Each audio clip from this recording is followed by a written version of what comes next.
hanımefendi diyorum. Bana hanımefendi deme bana diyor. Kimsin sen? Mahmut mu diyeyim sana? Kim? Ne soruyor bu ya? Geliyor. Belediye Yok ben belediye olacak mı? Sana fotoğrafı silecek. O fotoğrafı silecek şimdi. Sorun bu. Bize ceza yazıyor. Kim yazdı? Hanımefendi Sabahtan beri geliyor. yazıyor. Saat 7'den beri 7'den beri yazıyor. Bir dakika. Hanımefendi geliyor. Biz hanımefendi geliyor. Bir saniye. Ceza yazmadık. Hanımefendi. Yazdı abi. Al abi. Ceza getirin. Ceza getirin arkadaşlar. Araçlarda ceza getirin. Ben vergimi ödemiyorum. Cezamı ödemiyorum. Yakacağım arabayı. O arabayı yakacağım.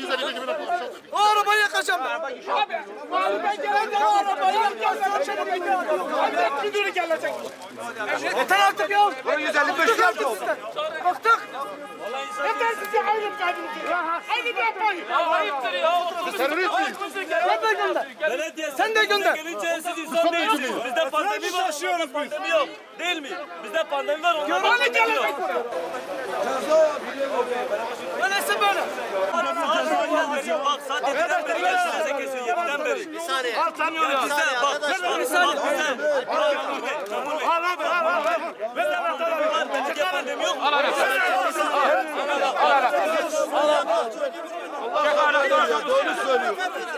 Vallahi ya. Konuşmuyorlar ki. Konuşmuyorlar. 52 milyar ceza bana kesmiş. 240 milyar daima kesmiş. Böyle bir şey var mı? Çocuğum hastadır. Gitmiş bir gün gösteriyor 52 milyar ceza kesmiş. Bu müdür nedir? O müdür buraya gelecek. Adam Sanki kendini bir şey sanıyor. Gelecek bu işi halledecek. Ya bu ahlak müdürü nedir o buraya gelecek? Biz trafik şube müdürü aradık. Bak müdürüm. Durum bundan ibaret. Tamam şimdi. Düğün salonu serbest. Evet. Sen serbest. Ben de şoförüm. Tamam Arkada diyor bize ne yaptınız yapın. Gidin. Dinle, beni dinle. Ama bak şimdi bak. Ne yapacağız? Bak anlasın. Önce şurayı bir boşaltacağız.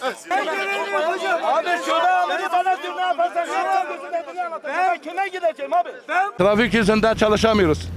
Çalışma haline geldik. Bak her araçta 2 yolcu bindiği zaman ceza kesiyor. Kahvelere var, lokantalara var, mitinge var, her şey var, bize yok. Biz çalışamıyoruz. Bize bir çare bulsunlar. 2 lira yolcu taşıyoruz. Milleti taşıyoruz. Bir saate gidip geliyoruz. O saatte trafik çıkıyor, önümüzü kesiyor. Herkese bana kendime 52 milyar ceza kesmiş. Böyle bir şey var mı Türkiye'de? Biz hakkımızı istiyoruz. Biz bunu kabul etmiyoruz. Bize çare bulsunlar. 2 kişi yolcu. Otobüs belediyesi gidiyor, 100 kişi götürüyor, ağzını açmıyor. Normal vatandaş gidiyor ki ağzını açmıyor. Minibüsçü gitti mi sağa çek, bir yolcu ayakta oldu mu ceza kesiyor. Bu nedir? Otobüsler tıka basa alıyor biz alamıyoruz. Neden? Artık bıktık, çalışmaya hale geldik. Bütün araçlarımızı bırakıp gideceğiz. Bize çare bulsunlar. Bize 2 milyar versinler. 70 araç var. Bu 70 araç. İzin almadan basın açıklaması yapın. 70 araç var. Bu 70 araçta Basın açıklaması. Serhat kapatın. Kapatın.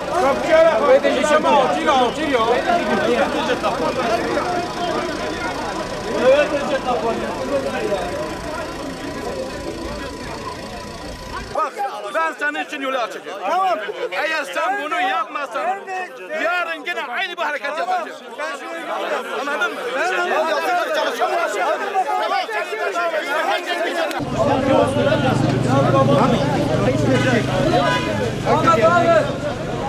Herkes çalıştığı yere geçsin.